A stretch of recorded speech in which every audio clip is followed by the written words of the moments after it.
top-selling hepatitis C drugs, Sovaldi and Harvoni. And if you like watching the Super Bowl for the ads, you're in luck. For the first time ever, CBS will live stream next year's Super Bowl 50 ads on its website. Tom Busby, CNBC. Hey, Bob, how's business? Is the new website helping? Not good. I can't figure out how to get the website finished. How did you do it? Easy. I called Web.com. They built my website for free. Then they promoted it on all the search engines. Like Google, Yahoo, and Bing? Exactly. And Web.com has helped grow my business so much, I had to bring on new staff. Hey, if Web.com did it for you, they're perfect for me. Call now, 1-800-535-8815. That's 1-800-535-8815. Again, 1-800-535-8815. Have you had trouble with online dating? This is eHarmony founder Dr. Neil Clark Warren. We've created a new solution, EH+. EH Plus combines the personal attention of a matchmaker with eHarmony's extensive pool of great singles. EH Plus gives you hand-selected matches and freedom from being online. Get started today. Call 855-930-LOVE. That's 855-930-LOVE. Consider this your invitation to sell. At buysellmakeoffer.com, you can sell as much as you want for the next 60 days without paying any fees whatsoever. Sound incredible? It is, and it's true. Buysellmakeoffer.com is the new exciting way to sell your stuff online. Make extra money right now. Sell your old car, furniture, video games, household items, clothes, even your home. Sell anything that's legal. Load up your stuff to sell right now at buysellmakeoffer.com. This is your official invitation to get on board to sell your stuff right now. Free for the next 60 days. And once you see how easy it is, you'll want to sign up for more because there are no item fees. That's right. Take this opportunity to move items from the other guys and sell it for free. You might even win a Samsung tablet, Amazon gift cards, and other cool prizes. BuySellMakeOffer.com is the future of online selling. You can use Skype to talk to your buyer or seller. Plus, you can use video to showcase your items. BuySellMakeOffer.com. Art Bell is back, and he's coming to KCAA. There are a lot of people who think that we are Martians, that there's a strong possibility that we are Martians. That's why I said us. No, I'm serious. There was a civilization on Mars. That life had been us or our ancestors. Nobody is more captivating than Art Bell. Now, I tell you, ladies and gentlemen, there is something here that defies logical explanation. Tune into the best. Midnight in the Desert with Art Bell. The only way you're going to get the American people to pony up the billions of dollars, however many hundreds of billions it would be to go to Mars, the only way you're going to get them to do that is to convince them that we have a real reason to go. Want to take a ride? Weeknights at 9 p.m. on KCAA, 1050 a.m.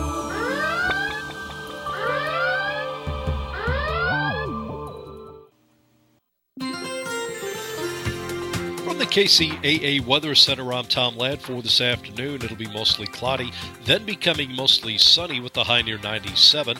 Light variable wind out of the west at 5 to 10. Clear tonight, low around 68. The outlook for Wednesday, chance of showers and thunderstorms after 11 a.m. Mostly sunny and a high near 99. Wednesday night, chance of showers and thunderstorms, cloudy, low around 71 degrees. That's your weather forecast for this hour from the station that leaves no listener behind, NBC News Radio, AM 1050, KCAA.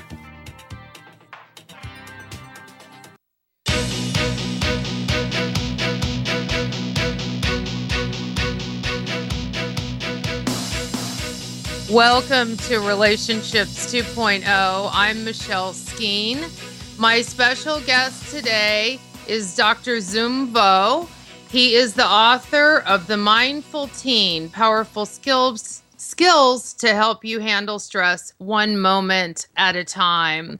Welcome, Zoom. Hi, thanks, Michelle. It's great to be here with you. Oh, it's great to have you. I love your book.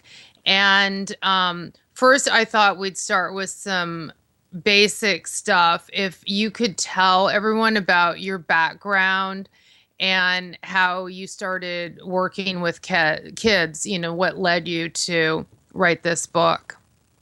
I'm a pediatrician, and I specialize in a field called adolescent medicine.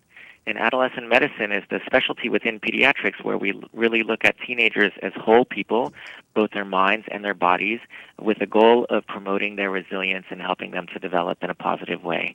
And I've always really enjoyed working with youth and really believed in it's just tremendous opportunity to help youth develop into healthy and contributing adults and could really transform our society.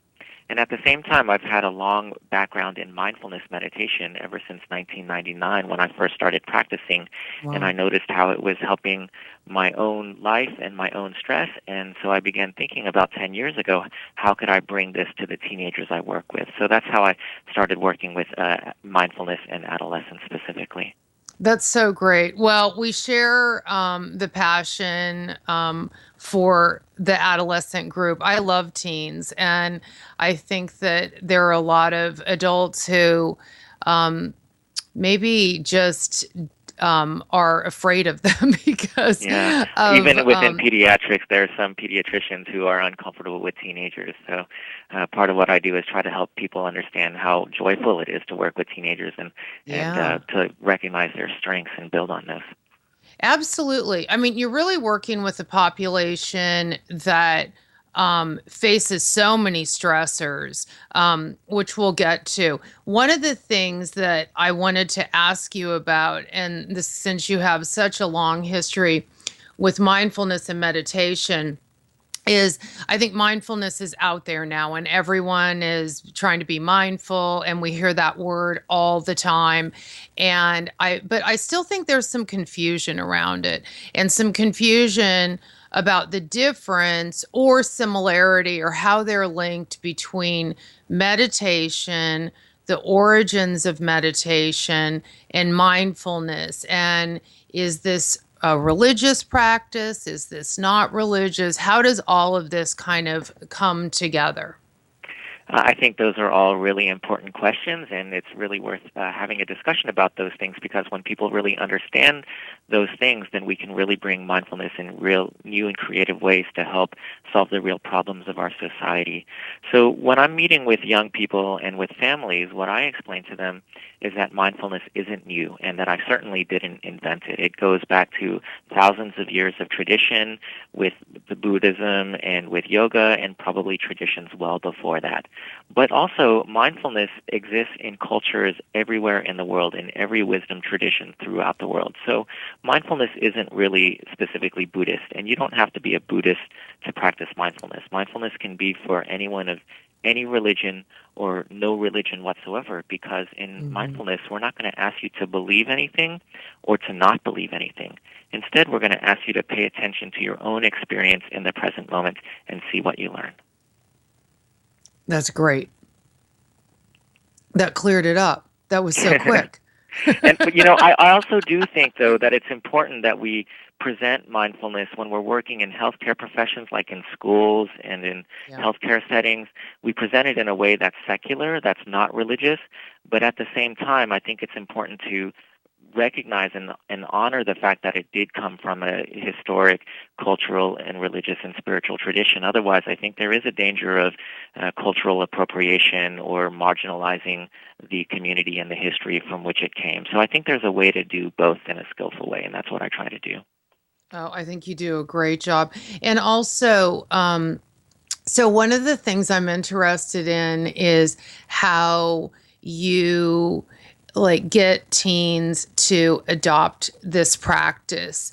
I mean, I would imagine with some, maybe they're receptive. To others, maybe they're a little bit skeptical. And I know, I'm running some groups right now, and when we get to the presenting the mindfulness part, that people, for the most part, are a little bit skeptical and think, oh, how can this really help? And then they're surprised how much it does help once they lean into it and start practicing it and realize what the benefits are.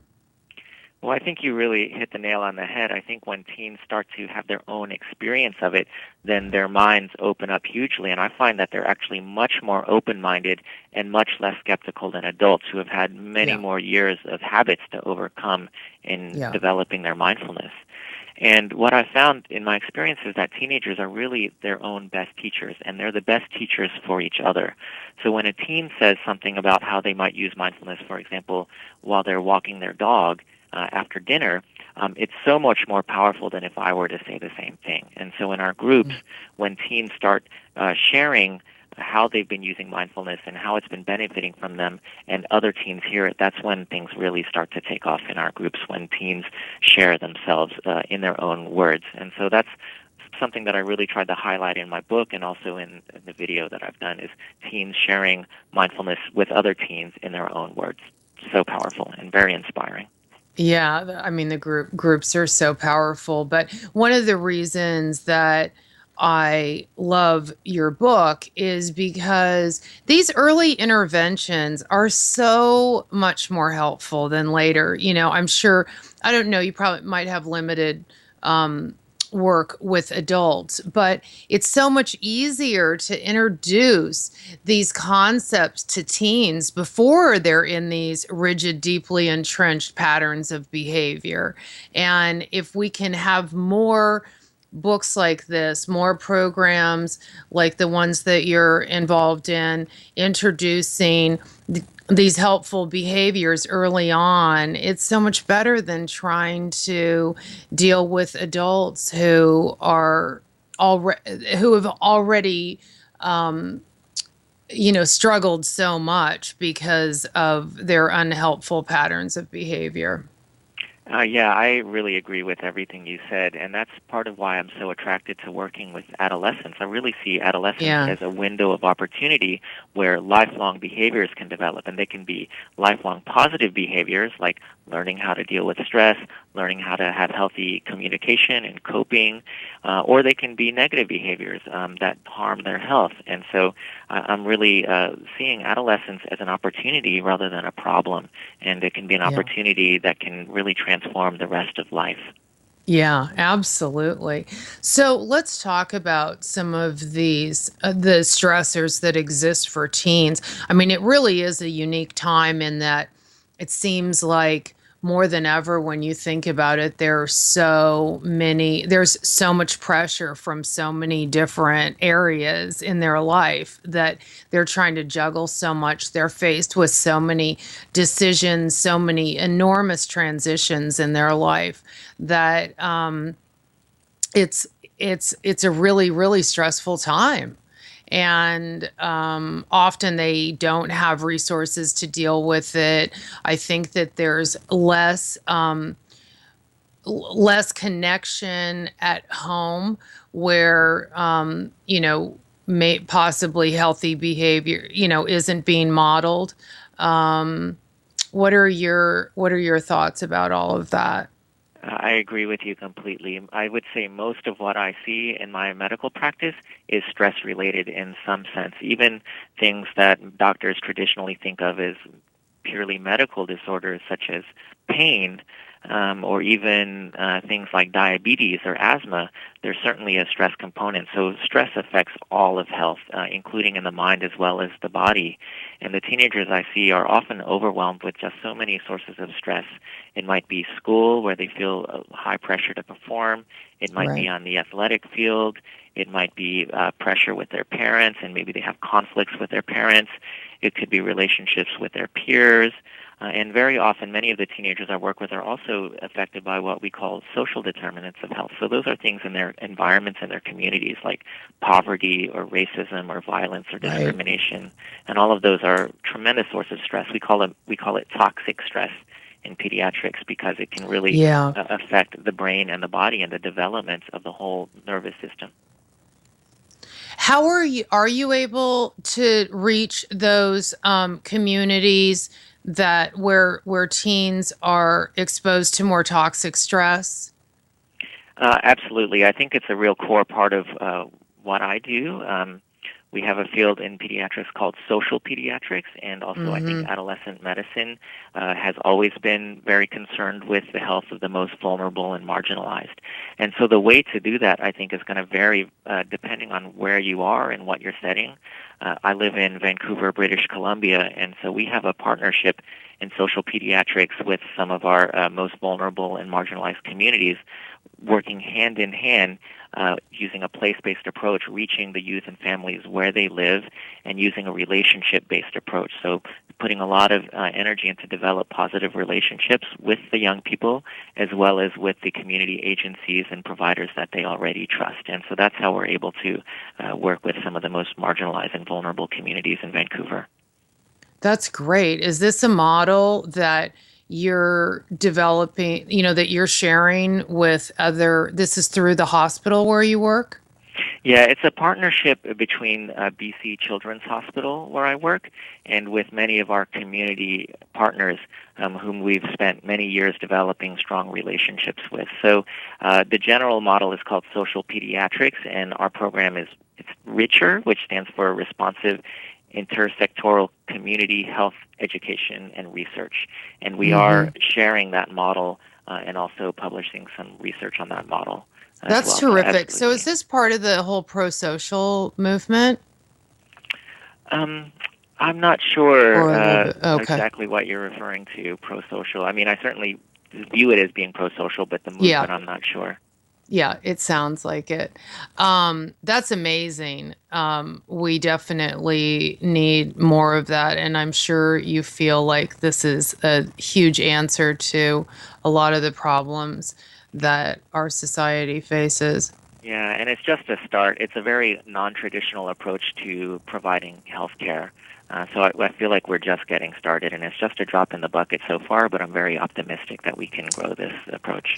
Every drop counts. I mean, this is the kind of stuff that spreads and makes a huge difference. So your work is spectacular. We're going to take a short break, and when we come back, we'll continue our discussion. You're listening to Relationships 2.0. My special guest is Dr. Zoom Vo, the author of The Mindful Teen. Wow, I can't speak today. We'll be right back. Stay tuned.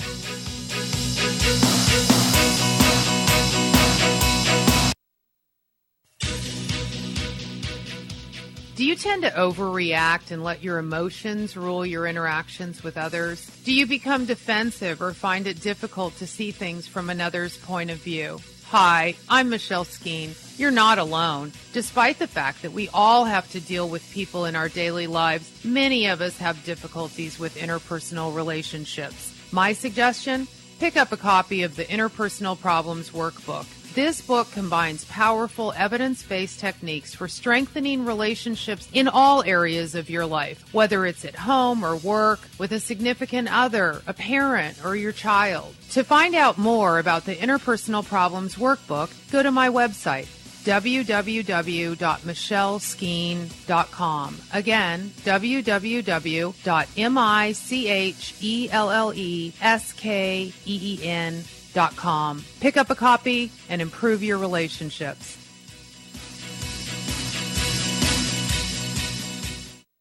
When I was diagnosed with breast cancer, both of my daughters were pregnant, and everything I was looking forward to turned into everything I was going to miss. First words, first steps. Today, those babies are 3. I'm with them all the time. I don't know what's next, but I know I'm here today. A Susan G. Komen grant helped pay for Alanthia's surgery, and today she's caring for her grandchildren. Help save lives. Visit IamSusanGKomen.org. A public service message from Susan G. Komen. Hey, what's up? Thinking about you. XOXOXO. Want to snuggle. ... JK. Hit me back. You getting these texts? ? We should hang later. I miss you. Holla at ya, boy. Holla back. Holla back. Holla back. Are you at home? Where are you? What are you doing? OMG. You are making me mad. Are you with your ex? You better text me back. I'm waiting outside your house.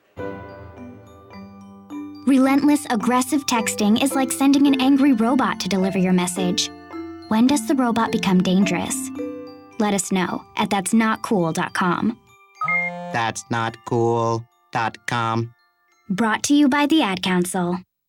There are kids in this country who didn't have a parent at their baseball games or recitals because their parents were serving in faraway places. But now they're coming home, and Wounded Warrior Project assists them through the Warriors to Work program. My mom used to be a tank programmer. Now she works with computers. I'm really glad she's home because I can't eat my dad's marshmallow macaroni anymore. To support the Warriors to Work program, contact Wounded Warrior Project at findwwp.org. Welcome home the brave.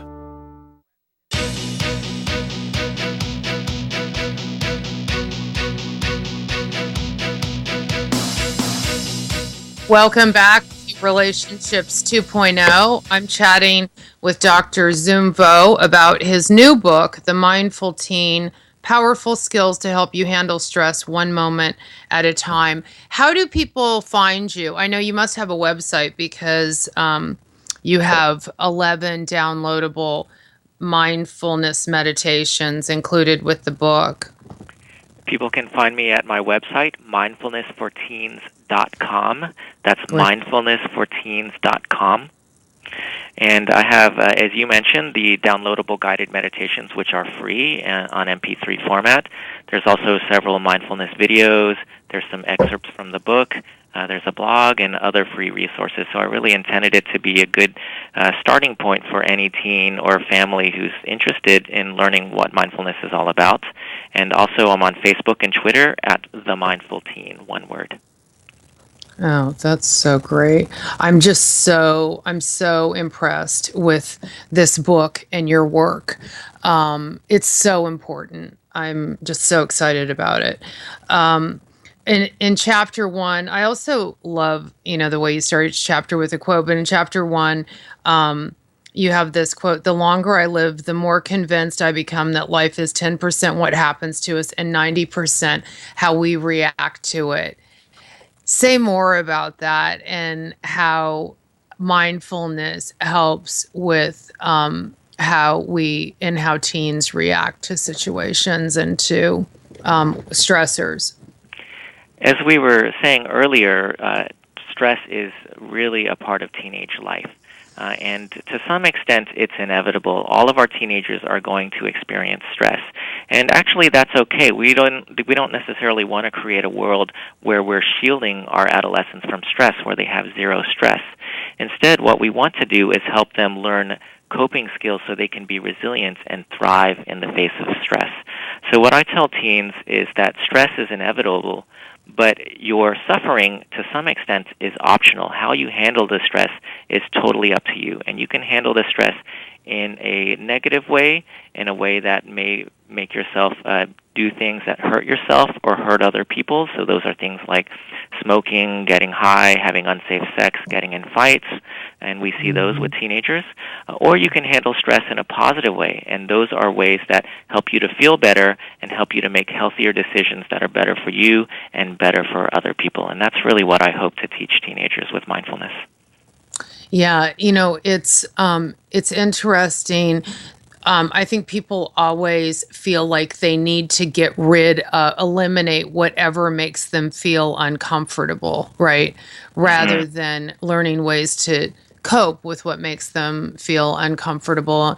In your book, you talk about how stress or pain is a good indicator to us of what's going on. Like you just said, we wouldn't want to eliminate that. It's important that we have these responses to it. Yeah, absolutely. Our bodies and our brains are designed to have stress and to have a stress response. And in some situations, it actually helps us to survive and helps us to recognize when there's danger. The problem can be when we're having false signals or when those signals overwhelm us to the point where we're not actually responding to those challenges in a healthy way, but rather we're responding in a very habitual way using fight, flight, or freeze. But I absolutely believe that stress and pain can be valuable. They can be lessons. They can be opportunities for growth.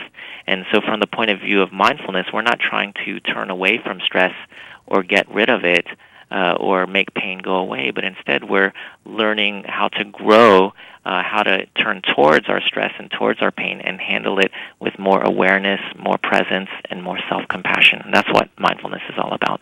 Yeah, the self-compassion is huge. The other thing that's just so powerful is when you learn to cope with that pain and that stress in a helpful way and you get through it, it's so rewarding, to have that feeling of having gotten through it without resorting to unhelpful or harmful behaviors. Oh, it's really rewarding and inspiring. I remember one teenager I worked with who has chronic pain, and she had been through many therapies and on many medications and was still feeling really overwhelmed. And by the end of our mindfulness course, she said something that really stuck with me. She said, I still have the pain, but I'm not afraid of it anymore. The pain's still there, but I'm living my life now. And that was really beautiful to me. That's huge. That's huge. And so this was maybe, might have been Lisa or maybe one of the other girls, but you have these stories in your book, which I love. I love stories so much. Where with you talk about Lisa and how people, I think this happens to a lot of people. They're so stuck in the past, so they're focused on their regrets of maybe actions or situations from the past, or they're worrying about the future, and they're not in, and it ruins the present. So their present spent in the past or the future. Talk about how mindfulness can change all of that. Well, mindfulness is a real systematic training to be more fully in the present moment. A lot of the times our body is here, but our mind is somewhere else. And as you said, often our mind gets dragged into memories of the past, so we end up replaying our memories and our regrets, and it's almost like watching a bad movie over and over again. Or we worry about what might happen in the future. What if this, what if that happens, what if this doesn't happen? And that can also cause a lot of stress, because when our mind is not in the present moment and it's worrying about possible future events or replaying negative memories, it actually activates our stress response, and our body responds in exactly the same way as if we were facing a real crisis right here and now. And when that happens for too long, that can lead to anxiety disorders or depressive disorders or other health complications. So mindfulness is really about systematically training ourselves to be more here right now in this very moment. And noticing when our mind wanders off into the future or wanders off into the past, we have tools like being aware of the breath, like being aware of our steps as we walk, that can bring us back into the present moment. And by doing that, we can let go of some of our worries about the future and some of our regrets about the past and lighten our load and let go of some of that extra unnecessary stress. So when there's a stressful situation or some kind of trigger, it usually activates kind of an automatic response. You call it like we get in this autopilot mode, right? We're just used to behaving a certain way, reacting a certain way. It's, we get into these habits, right? Of course, for teens, it's become less habitual than, which is why we love the early intervention than when we're dealing with that in adults. But talk about autopilot and how mindfulness is the key to getting out of that mode. Well, I think we live a lot of our life in autopilot, actually. Like, Michelle, have you ever, driven somewhere and your mind is somewhere else, and all of a sudden you arrive there and you're thinking, oh, how did I get here? Because I was thinking about something else this whole time, and it's right? it's actually scary. Yeah, it can be actually quite dangerous. Well, especially with something like driving, right? Yeah, I mean, I've even had times where I drove to the wrong place because I didn't even know where I was going. And then I got there, and it was a wake-up call. It's like, oh, wow, I was in autopilot this whole time. Yeah. And so I think we all have a tendency and a habit to be an autopilot, and mindfulness practice is a way of very intentionally getting out of autopilot and getting into a full present moment awareness, just being here right now. And that's really important when we're handling difficult situations because a lot of our autopilot reactions are not healthy. So if we're on autopilot, for example, a teenager's an autopilot and a teacher says something that they didn't really want to hear, they're much more likely to react in a negative way, to yell or to snap or to say something that's hurtful to themselves or others without even really thinking about it. They don't even realize they're doing it. It's just an automatic reaction. And our brains are really wired to do that because of fight, flight, or freeze. But if teenagers can learn how to be more mindful, they can take a step back, they can pause, they can take a breath, be in the present moment, and recognize that they're feeling stressed out, they're more likely to be able to choose a healthier response, a more effective and more compassionate response that can actually help them to handle the situation much better. That pause is so important for all of us, isn't it? It's really important. I think that pause is really the space that helps us to move from reacting out of autopilot into responding with awareness, wisdom, and compassion. Yeah, and so much less regret when we take that pause. Absolutely. It's made a huge difference for my life. I'm much more able to handle situations better when I take a moment to stop and realize what I'm doing. Yeah, absolutely. And we're often so quick to take, limited information and jump to a conclusion. And what I've found repeatedly is when I've paused, rather than acting on that conclusion, that usually I'm proven wrong, that I needed that pause space to wait for the rest of the information.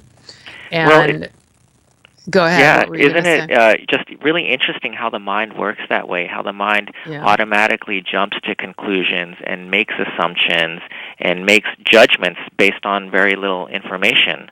So one of the things I tell teens that I'm working with is that thoughts are not facts, and you don't have to believe everything you think. And so when teenagers can recognize their own thinking, they don't have to respond as if those thoughts are necessarily true. And when they can take a step back and just let the thought come and let the thought go without acting on those thoughts and believing that they're automatically true, they're actually much more able to make healthy decisions.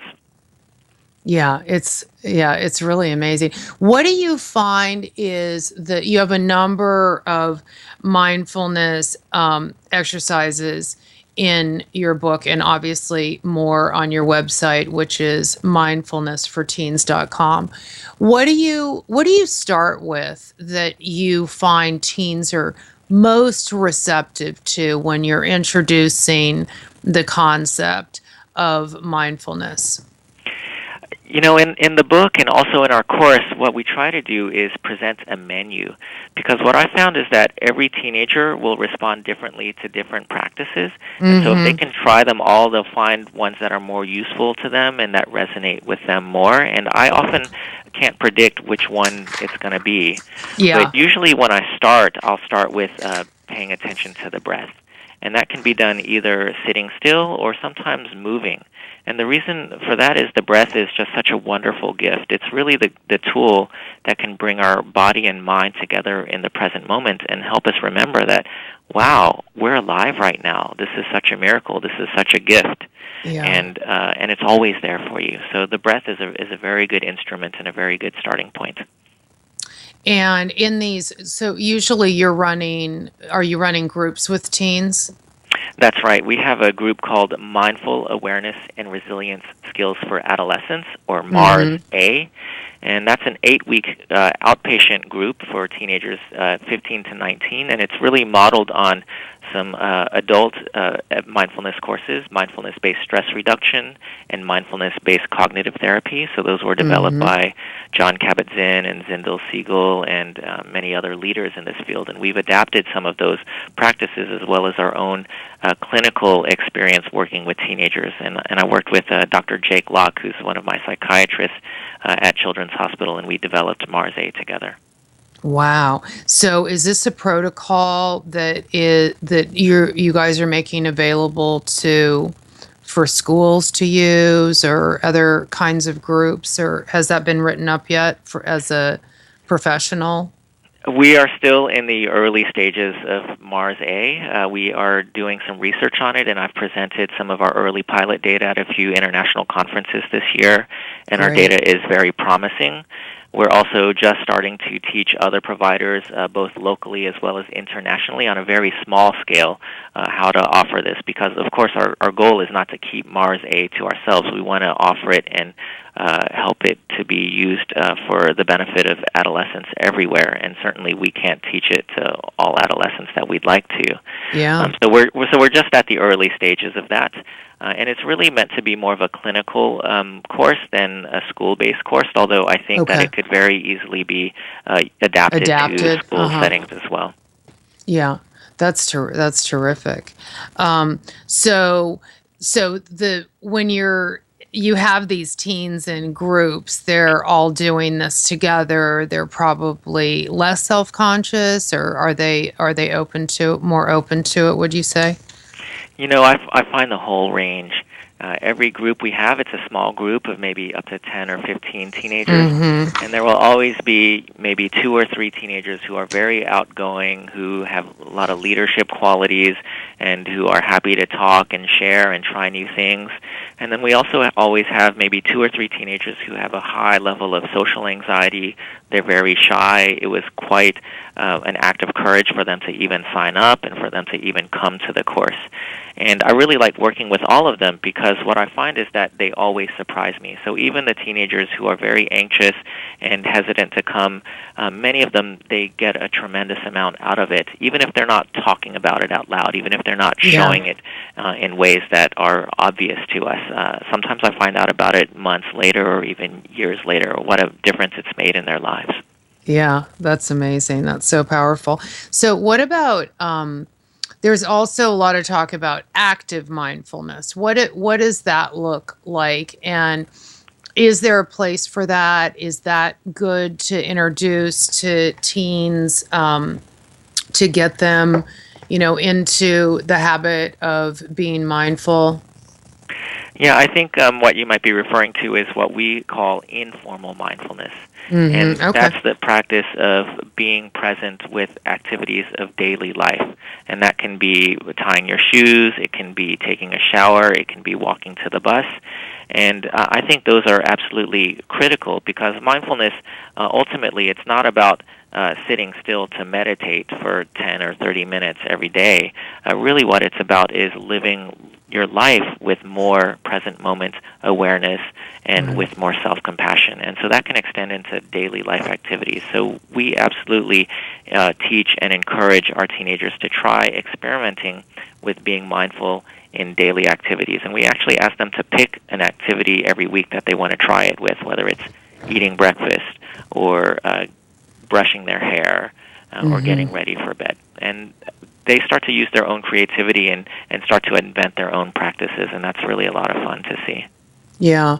What I've found with people I've worked with is that often being out in nature is an easier place for them to be mindful or practice the informal mindfulness.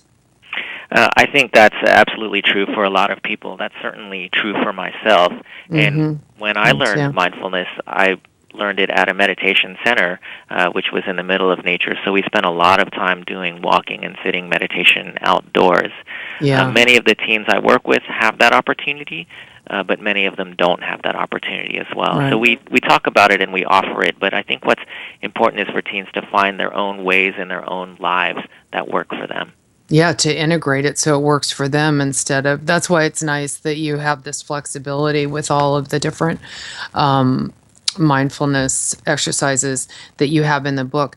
We're going to take a short break. And when I come back, I'd love to dive into self-compassion and hear what you have to say about that and why it's so important. It's my thing. I love self-compassion. So we're going to take a short break. You're listening to Relationships 2.0. My special guest, Zumbo, author, doctor, pediatrician, The Mindful Teen. Get this book. We'll be right back. Stay tuned.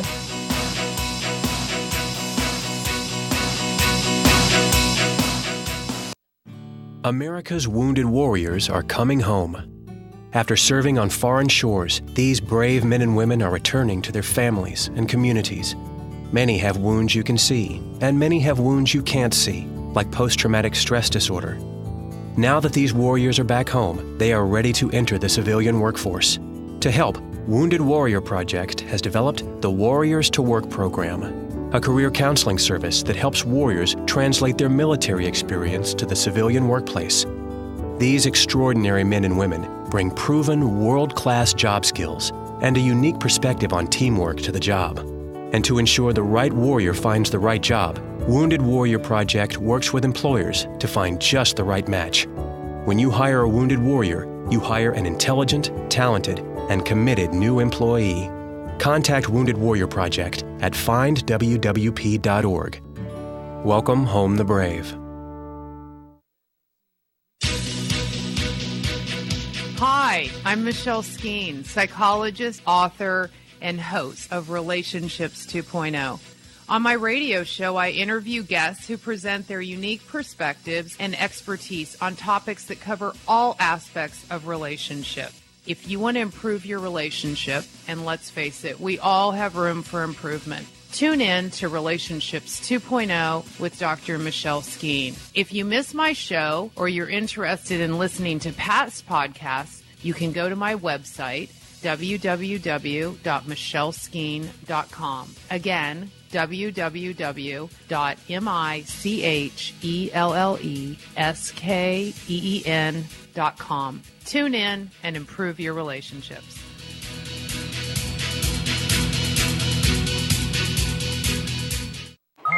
Hey, what's up?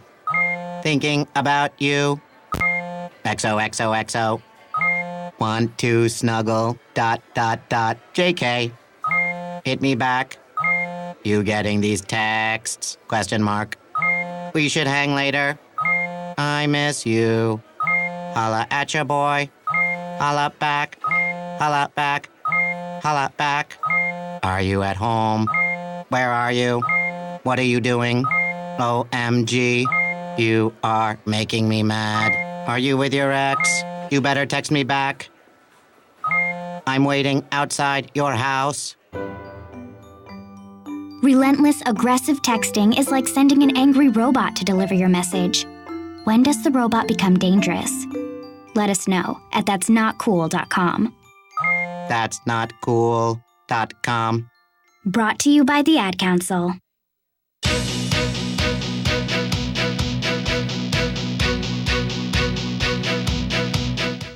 Welcome back to Relationships 2.0. I'm chatting with Dr. Zumbo, author of The Mindful Teen. You can find lots of resources and find out more about the book by going to his website, mindfulnessforteens.com. So I want to do a quick shout out and thank everyone who supported me this last weekend and the charity I was raising money for, Honor Flight, which is an organization flies World War II veterans to Washington, D.C. to visit the memorial that was erected in their honor. And I raised $1,500 and I ran 52.4 miles in 12 hours and 10 minutes. And the reason that I'm mentioning this during my conversation with Dr. Vo, besides the fact that it just happened this past weekend, is because I really attribute a lot of it to my mindfulness and meditation practice, being able to get through that many hours of running and running overnight. And it really made a huge difference. So do you have a sitting meditation practice, Zoom? Yeah, I do my best to try to do a formal sitting meditation about 20 to 30 minutes every day. Yeah. I'm not going to say that I'm perfect about it and that there's days that I miss, but what I find is that when I am doing a formal sitting meditation, it actually helps me to be more mindful throughout my day with that informal mindfulness that we spoke about earlier. And when I miss my formal sitting meditation practice, I notice that I'm more likely to be reactive. I'm more likely to be in autopilot throughout my day. Yeah. And at the same time, I try not to beat myself up over it. I don't set it as a goal that I have to succeed, and if I don't, it means I'm a failure. I try to be gentle with myself with my daily practice as well. So you're practicing self-compassion, our next topic, when it comes to your mindfulness practice, your meditation practice. I do try to. When I learned mindfulness, my teacher is the Zen master Thich Nhat Hanh, a Vietnamese Buddhist monk, and the way he teaches mindfulness is that compassion and self-compassion is really an integral part of mindfulness. It's not separate. And when I hear about mindfulness in other contexts, often there's an emphasis on just the awareness and the awareness of the present moment. And in my experience, that's really helpful and crucial, but the element of self-compassion is also absolutely crucial, because without self-compassion, awareness alone isn't helpful. It's not therapeutic. It doesn't have that healing quality that mindfulness can really bring to stress or to difficult situations. How did you meet your teacher? I've read a number of his books. He's, obviously a pleasure to read. Well, Thich Nhat Hanh has been an inspiration for millions of people in the world, and I've been really lucky that he's been a part of my life. Growing up, my father has been a Vietnamese Buddhist for generations, as well as on my mom's side. I'm Vietnamese American, and so my father was the first person to introduce me to Thich Nhat Hanh's teachings, and I was aware of him growing up, and then I had a chance to meet him and practice with him first starting in 1999. That's amazing. Wow. What a gift. It's been a real gift, yeah. And you've used that gift for greater good. That's so impressive. Self-compassion. Why is that so important? And is self-compassion is that the most important thing, that people are able to have self-compassion before they can have compassion for others? Or do you feel like people can have compassion for others and not have self-compassion? How do you feel about that relationship? In my own experience, self-compassion is really critical to being able to have compassion towards other people. And I can notice that in my own life, when I am not taking good care of myself, when I'm tired, when I'm stressed, when I'm anxious, and then I'm with a patient or with a family member, I'm not able to be as present with them. I'm not able to be as open-hearted with them, because I'm just trying to get through it. I'm trying to get to the next thing. I'm not really in the moment. And if they say things that I find irritating, I'm much more likely to have a negative reaction to that. But if I can take care of myself and notice, oh, wow, I'm really feeling some stress in this moment. I'm anxious. I'm feeling overwhelmed. I need to do something to take care of myself, even if it's just a very brief, informal meditation practice, then I'm able to be much more present and compassionate with them. So my own experience has shown me that. Yeah, I agree. I mean, when I start having negative thoughts about other people, or I'm having urges to say something that's unkind, that's the reminder that I'm not practicing self-compassion, that something's going on with me that I'm not attending to. Yeah, I've had the exact same experience. And then when I have those reminders, I treat it as an opportunity instead of another reason to beat myself up. Exactly. One reaction could be, well, gosh, I'm feeling really irritated at this person. What's wrong with me? I'm not a good doctor. I'm not a good husband. Or the other way is, wow, this is a chance to take care of myself and to really notice what's happening and an opportunity to respond in a compassionate way, both for myself as well as for the other person. Yeah. Yeah. And I've noticed with clients when they're feeling really down on themselves that, there are a couple of recent stories where they really feel like acting out toward people around them or just kind of society at large. Like they're angry when they see other people who seem to be happy and aren't suffering the way that they're suffering, and they'll lash out to change that. So I agree with you. So let's talk about self-compassion. What does that mean, and how do you introduce that to teens? How do you get them to adopt this and understand that this is an important part of coping with all of their stressors? Self-compassion is really just noticing whatever's happening inside of you, whether it's an emotion, whether it's a physical sensation, whether it's a thought, and being aware of that and greeting it with a sense of kindness and friendliness. And when I'm working with teenagers, they are very readily aware of self-judgment. They can quite easily identify that they have negative thoughts about themselves, like I'm so stupid, I'm so fat, what's wrong with me? And so what we teach them to do is a very simple practice of being aware of it and greeting it with kindness, whether it's a thought or a feeling or an emotion. And a very simple practice, which I learned from Thich Nhat Hanh and which I teach to the teens I work with, is just being aware of it and smiling to it. So, for example, if it's sadness, for example, they can say something very simple. Breathing in, I'm aware of this sadness. Breathing out, I smile to this sadness. And the smile is just a reminder to be kind and friendly to whatever it is that you're holding in awareness in that moment. What about what is the importance of this concept of common humanity and that, the idea that we're all suffering and having this view? How does that change things when introducing these concepts to teens?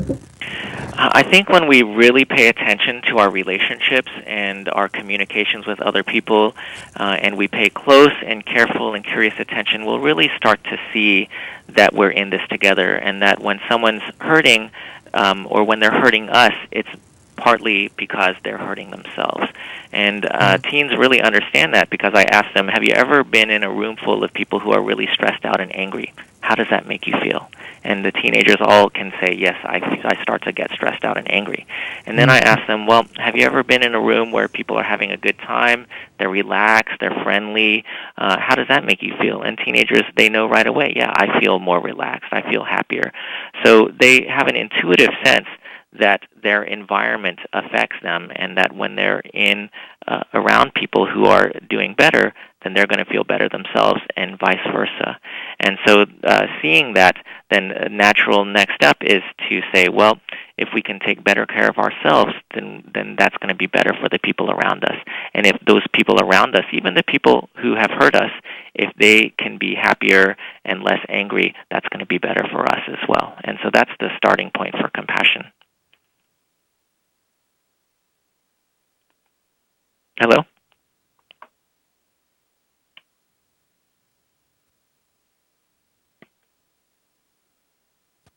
You don't hear me? Oh, sorry, I lost you for a minute. Hi, Michelle? Hear me now? Okay, yeah, I can hear you now. Now? Okay, now my mic is practically unplugged and it works. Okay. You can hear me. Yeah. Did you? I'm not sure if you heard the last thing I said. Yeah, I was hearing you, so Okay. I absolutely did. So understanding, I think a lot of times when we're in pain, we feel really alone. So once we realize that other people are also suffering, or we have these shared experiences, it can feel so much easier to cope. How does that relate to your work with teens? I think with teenagers, learning how to relate to their peers is actually one of the most important developmental tasks that they have to accomplish during those adolescent years. And in our groups, when teenagers see other people who have chronic pain, who have anxiety, who have depression, they always tell me, that was really helpful for me to know that I'm not the only person who has that. Mm-hmm. Because teenagers already, they have a tendency to feel isolated. What's wrong with me? How come I'm different from everyone else? And so just seeing that other people are also in pain, and also seeing that there's a commonality to the pain, whatever the diagnosis is, whether it's depression, anxiety, headaches, abdominal pain, but they also see that there's a commonality of the suffering, and then a common way to handle that with mindfulness. It's a real connecting moment, and it's actually a really community-building experience to know that they're not alone and that we're in this together. Yeah, it makes such a difference. Especially in those years, I think there's just so much confusion. Yeah, I think it's actually very hard to grow up as a teenager these days, and anything that we can do to support them and help them feel connected, so that way they're not isolated, they're not alone, is going to be good for them.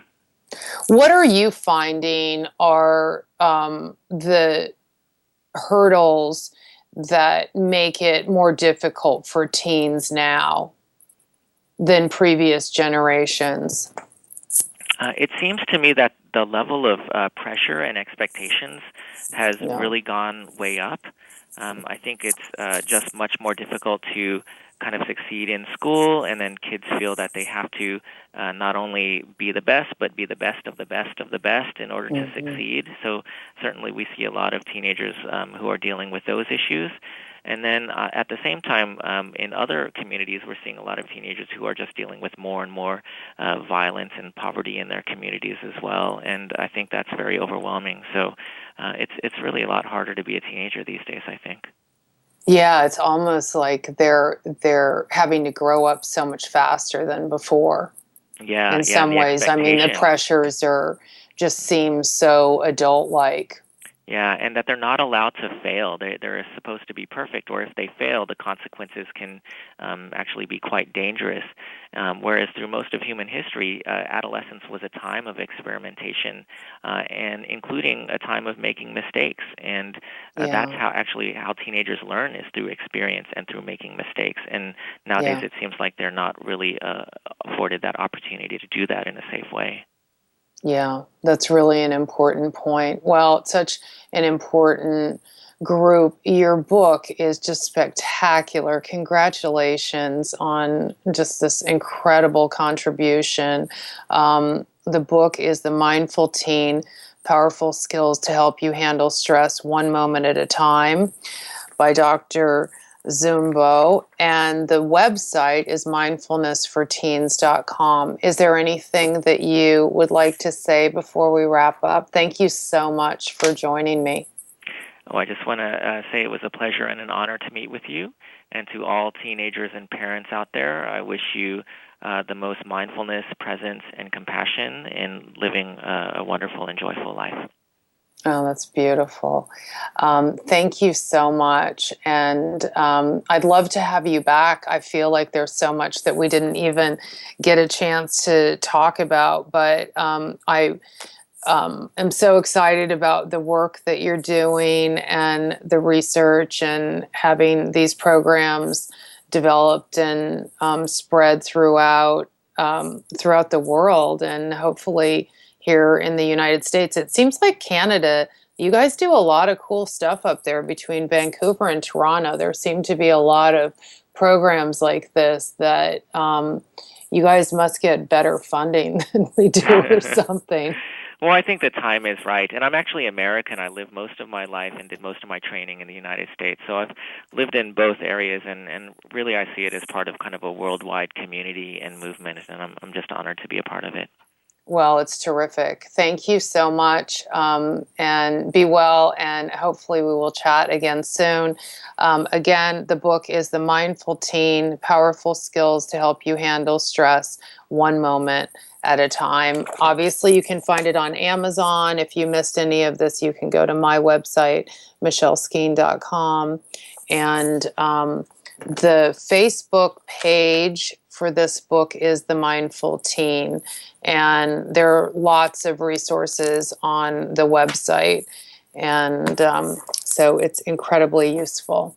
Thanks so much. Thank you for listening. Have a great week. I will be back next week with another great guest. Be well.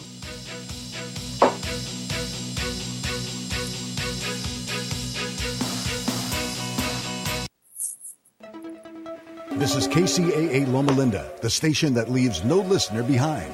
CNBC News is next, a courtesy of buysellmakeoffer.com, where you can post a video about items you have for sale. Sign up now. It's free. Corporate earnings from big names like Ford, UPS, and others. The Dow today up 189 points. The Nasdaq up 49. After the bell earnings at Twitter topped estimates and revenue jumped 61% higher, but it showed weak monthly user numbers and it still has no permanent CEO. Also out, strong results from Gilead Sciences thanks to its blockbuster hepatitis C drugs. But Yelp posted a surprise loss, and its chairman announced he's stepping down.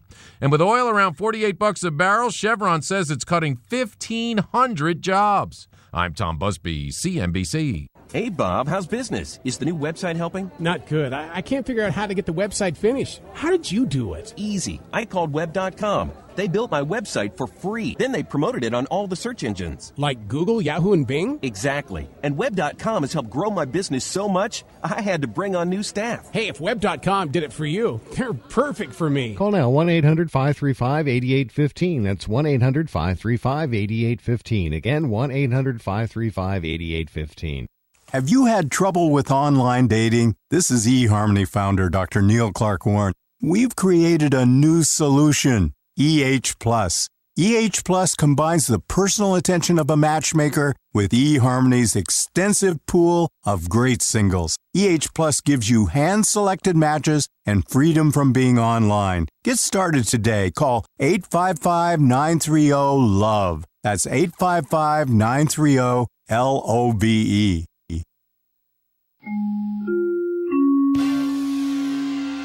Good afternoon. It's a couple of minutes past the hour. I'm Successful Brim with the latest in local news on KCAA 1050 AM. 2 people were killed Monday when their car swerved to avoid some debris. The car veered out of control and collided with an oncoming cement truck. Police said the car skidded into the opposing lanes of West Baseline Street. The truck driver, 40-year-old Anthony Perry of Rialto, said he tried to